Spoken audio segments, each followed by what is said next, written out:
जय श्री राधे कृष्णा। भक्ति मार्ग में आपका स्वागत है। आज का टॉपिक है खरमास। खरमास में हम तुलसी पूजन कैसे करते हैं, क्या तुलसी पूजन में हमें गलती नहीं करनी चाहिए, ये सब जानेंगे इस वीडियो में। खरमास में हमें क्या तुलसी पे रोली अर्पण करनी चाहिए, चंदन अर्पण करना चाहिए, क्या नहीं पूजा में शामिल करना चाहिए, ये सब जानकारी इस वीडियो में आपको मिलेगी।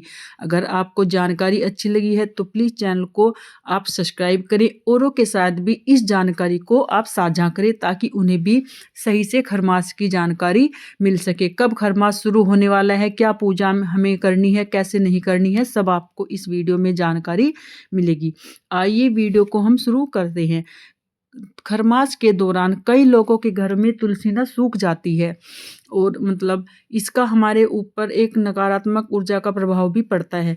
अगर हमारे घर में नकारात्मक ऊर्जा ज़्यादा है तो हमारी तुलसी सूख जाती है और हमें खरमास के दौरान ठंड भी इन दोनों बहुत ज़्यादा पड़ने लगती है, तो हमें तुलसी का विशेष ध्यान रखना पड़ता है। वह हमें ऐसे जगह रखनी पड़ती है जहाँ उन्हें धूप भी मिले और ठंड का भी असर ज़्यादा ना हो। तो आइए खरमास में की वीडियो को हम शुरू करते हैं कि कब खरमास शुरू हो रहा है, कब नहीं। खरमास एक ऐसी अवधि है जब शुभ और मांगलिक कार्य नहीं किए जाते हैं। ऐसी धार्मिक मान्यता है कि खरमास में मांगलिक कार्य करने से काम सफल नहीं होता है। खरमास के दौरान कुंडली में सूर्य का प्रभाव उग्र रहता है। ऐसे में सूर्य देव की विधि पूर्वक उपासना करना बेहद ही शुभ माना जाता है। खरमास में प्रत्येक दिन हमें सूर्य भगवान की पूजा करनी चाहिए और खरमास में प्रत्येक दिन जल में कुमकुम मिलाकर सूर्य को अर्घ देना चाहिए। सूर्य के मंत्रों का जप करना जातक के जीवन को फलदायी साबित होता है। इसके अलावा खरमास में तुलसी पूजा से संबंधित नियम का पालन जरूर करना चाहिए।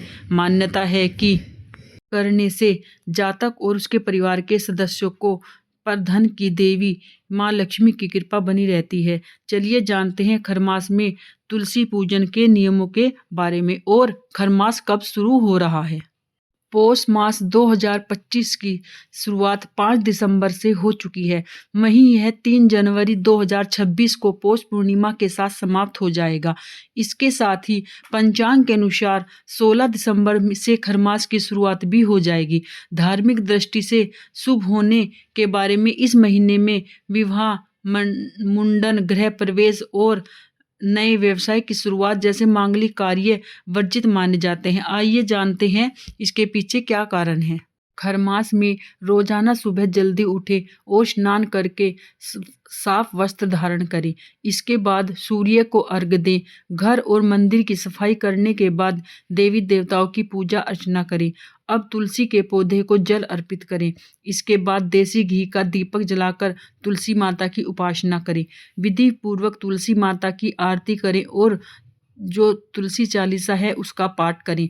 फल और मिठाई का भोग लगाएं। तुलसी माता से सुख समृद्धि की प्रार्थना करें। तुलसी माता की 11 या 21 परिक्रमा करें। 4 परिक्रमा अवश्य करनी चाहिए। अंत में लोगों का प्रसाद भी वितरण करना चाहिए। खरमास के दौरान जो तुलसी माता है उस पर हम सिंदूर अर्पण नहीं करते हैं। वैसे तो हम पूरे साल माँ पर रोली अर्पण करते हैं, लेकिन जो खरमास के दौरान है इस पर हम जल जब माँ को अर्पित करते हैं, जब हम माँ को भोग लगाते हैं तुलसी माँ को, तो हम उस पर रोली अर्पण नहीं करते हैं। हम वहाँ पर चंदन अर्पण करते हैं तुलसी माँ को। और खरमास के दौरान तुलसी माँ को श्रृंगार की कोई भी सामग्री हम अर्पित नहीं करते हैं। खरमास के दौरान वहाँ पर विष्णु भगवान की प्रतिमा रखकर भी हम पूजा नहीं करते हैं। वैसे तो पूरे वर्ष तुलसी माँ की पूजा भगवान विष्णु श्री कृष्ण भगवान के साथ की जाती है, लेकिन खरमास के दौरान भगवान विष्णु के साथ तुलसी माँ की पूजा नहीं की जाती है। खरमास के दौरान हमें इन कुछ बातों का ध्यान अवश्य रखना चाहिए। खरमास के दौरान तुलसी के पत्ते नहीं तोड़ने चाहिए और न ही पौधों को स्पर्श करें। धार्मिक मान्यता है कि ऐसा करने से तुलसी का पौधा दूषित हो जाता है।